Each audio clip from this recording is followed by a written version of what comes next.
সম্মানিত সুধী, আজকে বাংলাদেশের প্রথম কদরের রাত। যদিও বাংলাদেশে 27 তারিখের রাতটাকে খুব বেশি গুরুত্বের সাথে পালন করে, কিন্তু আসলে রমজানের শেষ দশকের 5টি বেজর রাতের যে কোনো রাতে কিন্তু কদর হয়ে যেতে পারে। তাই বুদ্ধিমান মুমিনের কাজ হচ্ছে 5টি বেজর রাতের প্রতিটি রাতেই সমানভাবে সমান গুরুত্বের সাথে ইবাদত করে যাওয়া, তাহলে কিন্তু কদর আর মিস হবে না।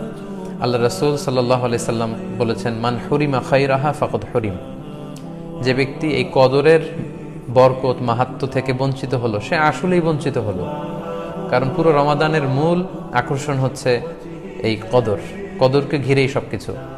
সো এই কদরের বরকত থেকে যারা বঞ্চিত হলো ফাকাদ হুরিম, তারা আসলেই বঞ্চিত। হি ইজ দ্য লুজার, সে আসলেই বঞ্চিত। আমরা বঞ্চিত হতে চাই না, আমরা গেইনার হতে চাই, আমরা বারাকা রহমত হাসিল করে নিতে চাই।